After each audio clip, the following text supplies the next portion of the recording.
Kemakruhan dalam sholat. Kemakruhan dalam sholat yang pertama, mengeraskan bacaan pada sholat yang sir. Nah kemarin dalam kesunahan itu kan ada disunahkan mengeraskan pada sholat-sholat yang jahar dan melirihkan pada sholat-sholat yang sir. Nah, zuhur, asar itu sunahnya dipelankan. Maghrib, isya, subuh disunahkan untuk mengeraskan. Kalau kok ternyata ada imam yang sebaliknya, zuhur dikeraskan, maghrib pelan-pelan, yuk tidak apa-apa, tapi hukumnya makruh. Jadi mengeraskan bacaan pada waktunya yang pelan ataupun memelankan bacaan pada waktunya yang seharusnya dikeraskan itu hukumnya makruh. Karena nyeleneh, tidak biasa. Ada masjid setelah zuhur kok dikeraskan, loh ini masjid apa ini? Tapi jangan kita terus, oh itu tidak sah itu sholatnya, tidak sampai ke sah atau batal sholatnya, tidak. Yang jelas itu hukumnya makruh saja, tetap sah sholatnya. Kalau ada terjadi imam seperti itu, ya tetap sah. Kemudian menoleh tanpa hajat, menoleh kanan kiri tanpa hajat makruh hukumnya. Tapi ya kalau ada hajat boleh, misalnya kita lagi sholat di rumah, terus ada anak kita masih kecil, masih bayi, kelontang ada piring pecah, terus kita toleh karena ada kebutuhan menoleh untuk melihat kejadian loh, ada piring pecah, takutnya dibuat dimakan atau terjadi sesuatu yang membahayakan untuk anak kita, akhirnya kita batalkan sholat, ya tidak apa-apa karena ada keadaan yang darurat. Atau kalau tidak dibatalkan juga tidak apa-apa, kita tolong anak kita, kemudian kita lanjutkan sholat lagi, ya karena ada hajat seperti itu darurat, tidak apa-apa. Tapi sunahnya ya tidak usah toleh-toleh. Menoleh ini hukumnya makruh. Tapi kalau menoleh yang sampai 3 kali gerakan itu sampai bisa membatalkan sholat. Kalau kita menoleh, karena leher ini adalah anggota yang termasuk anggota besar, maksudnya gerakan yang mencolok. Kalau kita noleh, ini dihitung 1, 2, 3. Kalau balik lagi 4 ya batal sholatnya. Karena 4 gerakan, 3 kali gerakan berturut-turut dalam sholat itu hukumnya membatalkan sholat. Kalau noleh, bolak-balik noleh, ya sholatnya batal. Kadang ada orang yang lehernya kadang kaku ya, digerakkan ceklek-ceklek kayak gini. Kalau lebih dari 3 gerakan, ya batal sholatnya. Caranya gimana ya? Sekali saja. 1, berhenti dulu agak lama. Nah, berhenti agak lama, ini kalau sudah berhenti agak lama ini sudah 0 lagi. Seperti kita mau melangkah maju, misalnya depan kita ada soft yang kosong, ada depan kita ada yang batal, kemudian keluar, kita di belakangnya disunahkan untuk maju. Ya majunya caranya, majunya melangkah satu-satu kembali. Jadi melangkah 1 diam, melangkah 1 diam, melangkah 1 diam. Nah itu dihitung melangkahnya cuma 2 gerakan, 1, 2. Nah ini kan berhenti. Ini dihitung cuma 2. Berhenti, kalau sudah berhenti dulu bentar, maju lagi 1, 2. Kalau jalannya seperti ini sampai 10 meter pun tidak apa-apa. 1, 2 berhenti, 1, 2 berhenti, 1, 2 berhenti, 1, 2 berhenti terus sampai sana. Ini tidak apa-apa karena hitungannya 2 gerakan. Tapi kalau berjalannya 1, 2, 3 melangkah terus kayak gini, kayak gerak jalan gitu ya, itu batal sholatnya. Jadi kalau kita tahu cara jalannya yang bisa tidak sampai membatalkan sholat, caranya seperti itu. Jadi melangkah 1, 1, 2 berhenti, 1, 2 berhenti, 1, 2 berhenti. Nah ngoten tidak membatalkan sholat. Kalau jalannya, karena 1 meter ini kan 3 langkah, kalau 2 langkah saya rasa tidak bisa sampai ke soft depannya. Kalau 3 langkah 1, 2, 3 ini kayak gini batal. Kalau 1, 2, 3 langsung kayak gini batal. Ya, jadi caranya 1 berhenti, 1 berhenti, 1 berhenti. Ngoten tidak membatalkan sholat. Ini bergerak yang cara bergeraknya seperti itu biar tidak membatalkan sholat. Kemudian kemakruhan yang selanjutnya, mengangkat mata ke langit. Kita sholat dangak ke atas gini makruh hukumnya. Dangak sholat, dangak ke atas makruh. Sunnahnya menghadap ke tempat sujud, ke bawah.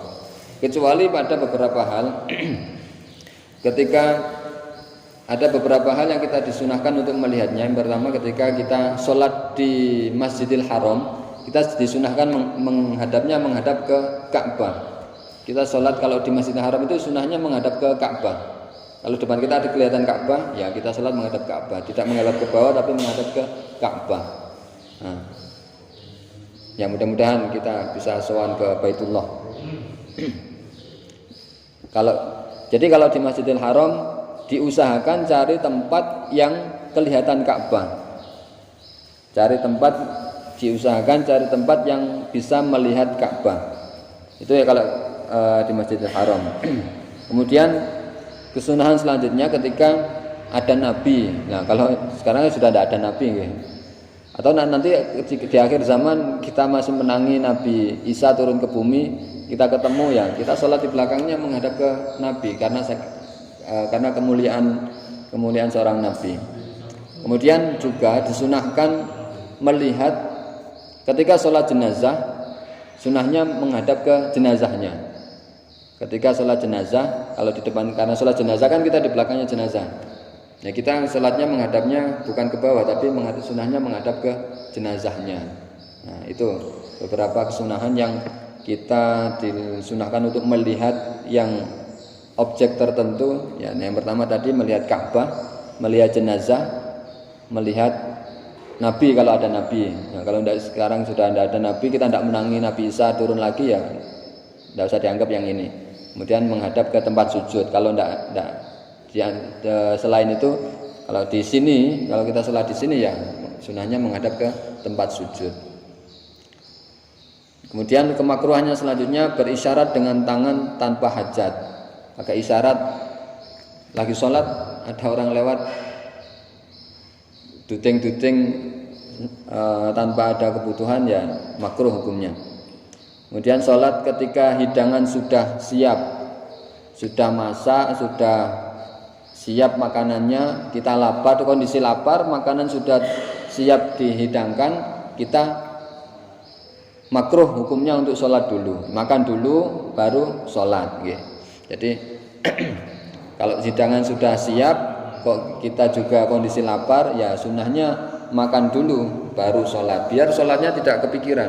Nanti sholat perutnya kelaparan keroncang-keroncong, mikir makanannya selak di kucing nanti.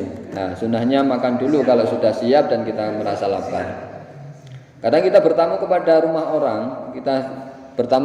orang, sudah dihidangkan makanan, monggo makan riyen. Oh, pun adzan kalau tak salat riyen lah. Ampun atas ngoten. Jadi kalau sudah hidangan sudah disiapkan oleh tuan rumah, meskipun sudah azan ya kita dahulukan, karena orang menghidangkan itu kan sudah capek-capek membuatkan, sudah menyiapkan segala sesuatunya, ya kita hargai, kita hormati dengan kalau tuan rumahnya mempersilahkan untuk makan dulu, ya kita makan dulu aja. Ya, daripada biar enggak, mumpung makanannya masih hangat, masih enak, dan tidak menggelokan, tidak membuat gelo yang punya rumah, ya kita makan dulu, baru kemudian sholat. Nah, itu kalau hidangan sudah siap. Kemudian menahan buang air kecil dan air besar. Kalau kita mau sholat kok terasa mau buang air kecil ataupun buang air besar, ya kita laksanakan dulu buang air kecil atau buang air besarnya dulu, baru kemudian sholat. Nanti kalau sholat kemudian ngempet pipis, ngempet buang air besar, malah tidak khusyuk. Atau kalau misalnya terjadi kita dalam sholat, ya sebelumnya tidak terasa mules, ketika di tengah-tengah sholat tiba-tiba perutnya mules, terus bagaimana ini? Imamnya juga pas bacaannya, suratnya juga panjang, wah ini sholat darurat, ya kita mufarokoh boleh. Nah, kita mufarokoh itu keluar dari jamaah, itu bisa dan boleh. Misalnya sholat isya, imamnya bacaannya surat Al-Mulk panjang, atau bacaannya surat An-Naba panjang banget. Nah, kita tengah-tengahnya kebelet, kemudian wah ini selak kebelet, akhirnya kita mufarokoh, kita lanjutkan sholat sendiri. Kita sudah makmum, sudah dapat 2 rakaat, masih 1 rakaat. Kemudian kita kebelet. Nah, kita mufarokoh bisa, kemudian kita lanjutkan sholat sendiri sampai selesai, kemudian kita buang air, tidak apa-apa. Kalau misalnya mau mufarokoh, tapi kalau masih bisa menahan ya ditahan dulu. Kalau enggak ya mufarokoh, sholat sendiri sampai selesai salam baru kita mendahului imam. Jadi mendahului imam tapi kita statusnya sudah mufarokoh. Cara mufarokoh ya langsung aja niat dalam hati, saya niat mufarokoh pisah dari imam, langsung sholat sendiri, rukuk sendiri, imamnya masih berdiri, kita sudah rukuk sujud sendiri, ya itu tidak apa-apa. Kalau mufarokoh berarti ya sholat sendiri namanya, sholat munfaridan, tidak berjamaah. Tapi itu hukumnya boleh. Okay. Kemudian sholat dengan terburu-buru itu juga hukumnya makruh karena bisa tumak ninahnya kadang juga hilang. Nah malah kalau tumak ninahnya hilang itu menjadi batal sholatnya. Ngantuk yang sangat, nah, kita lagi kondisi sangat ngantuk, ini makruh hukumnya untuk sholat. Kenapa? Karena nanti bisa jadi sholatnya bisa kelebihan atau kekurangan, kan bisa sangat terjadi ya kalau ngantuk ya. Dihilangkan dulu ngantuknya, mau jalan-jalan atau diraupi, wudu lagi, atau bagaimana caranya biar tidak ngantuk baru kemudian sholat. Nah ketika sangat ngantuk jangan Allahu Akbar dulu ya, dihilangkan dulu ngantuknya atau tidur dulu lah, tidur dulu biar hilang ngantuknya, bangun tidur baru kemudian sholat. Yang terakhir sholat di tempat yang tidak terhormat ya. Yang terakhir sholat di tempat yang tidak terhormat. Tempat yang tidak terhormat ini yang pertama bisa jadi kita sholat di gereja. Memungkinkan tidak kita? Mungkinkah kita sholat di gereja? Ya, ya boleh saja sholat di gereja. Tapi kalau ada kondisi yang darurat, misalnya kita kehujanan, mampir di depan gereja, hujannya tidak terang-terang sampai khawatir waktu zuhurnya habis, ya kita minta sewu mau sholat di gereja karena mau cari ke tempat yang lainnya masih hujan, adanya tempatnya di situ, ya boleh kita sholat di situ, boleh sholat di gereja. Tapi kalau nganggur-nganggur saya mau ke gereja tak sholat, ya tidak boleh, makruh sholat di tempat yang tidak terhormat seperti itu, karena ya gereja kan tempat ibadahnya orang lain, ya, hukumnya makruh. Tapi ya boleh saja, boleh, bukan boleh, makruh ya, makruh. Kalau boleh itu kan mubah, nah ini makruh sholat di gereja atau sholat di kamar mandi. Wonten orang sholat di kamar mandi loh, bisa jadi wonten loh. Salah satu contoh misalnya ada orang di luar negeri, ada TKW, TKI yang bekerja di luar negeri, bekerja pada orang yang tidak Islam, pada orang non Muslim. Nah, itu kadang ada majikan yang melarang pembantunya, melarang pekerjanya untuk sholat kan ada. Nah, di situ kemahdorotan, di situ ada mahdorot. Nah, di situ juga ada kemurahan. kalau misalnya sholat nanti dipukuli, kalau sholat nanti dimarahi sampai dipecat lah, bisa jadi izin ya, ini bisa diinisiatifi dengan ya izin ke kamar mandi. Kalau di luar negeri kan kamar mandinya besar-besar ya, kamar mandi bawa plastik, bawa sajadah ya, ke kamar mandinya agak lama. Kenapa lama ya, di kamar mandi sholat. Kalau kondisinya darurat seperti itu ya boleh saja sholat di kamar mandi, tapi ya jangan terus-terusan. Kalau misalnya kita ada kesempatan untuk bekerja di orang lain yang sepaham keimanannya dengan kita, ya kita berusaha cari. Kalau memang tidak bisa mentoknya di situ, TKI yang adanya bekerja pada orang non muslim dan kondisinya seperti itu, ya solusinya seperti itu, boleh sholat di toilet, di kamar mandi. Tapi ya karena darurat itu kan sesuatu yang darurat, ad-daruratu tubihul mahdurati. Sesuai dengan kaidah, keadaan darurat itu memperbolehkan sesuatu yang dilarang. Nah, kalau sebelumnya di toilet itu hukumnya makruh sholat ya, tapi karena darurat ya tidak apa-apa. Mencuri hukumnya haram, tapi kalau darurat ya boleh saja. Tapi sebatas itu saja, tidak sering-sering ya.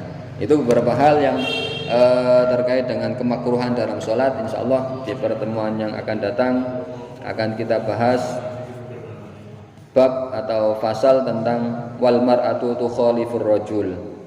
Seorang perempuan itu berbeda dengan seorang laki-laki. Perbedaan perempuan dan laki-laki di dalam sholatnya itu bagaimana? Ada 5 hal yang terkait dengan perempuan berbeda dengan seorang laki-laki dalam sholat. Ada 5 hal. Insya Allah kita bahas di pertemuan akan datang. Minggu depan kula wonten acara ten Jombang menawi libur riyen nggih. Jumat badhe ten Jombang. Nggih. Terus Sabtu Minggu kan mboten ten mriki. Dadi mboten saged. Insyaallah minggu depan kita akan riyen 2 minggu lagi insyaallah kita lanjutkan majelis ilmu ini. Mudah-mudahan bermanfaat, kita bisa laksanakan dalam ibadah kehidupan kita sehari-hari. Kita akhiri dengan baca hamdalah dan doa. Alhamdulillahirabbil alamin. Rabbi fa'fa'na bi barakatihim wahdinal husna bi hurmatihim wa amitna fi tariqatihim wa mu'afatihim minal fitani. Rabbi fa'fa'na bi barakatihim wahdinal husna bi hurmatihim wa amitna fi tariqatihim wa mu'afatihim minal fitani. Rabbi fa'fa'na bi barakatihim wahdinal husna bi hurmatihim wa amitna fi tariqatihim wa mu'afatihim minal fitani. Bismillahirrahmanirrahim. Allahumma inni astaudi'uka ma 'allamtanihi fardudhu ilayya 'inda hajati ilayhi wa la tunsinihi ya rabbal alamin walhamdulillahi rabbil alamin. Terima kasih, mohon maaf. Wassalamualaikum warahmatullahi wabarakatuh.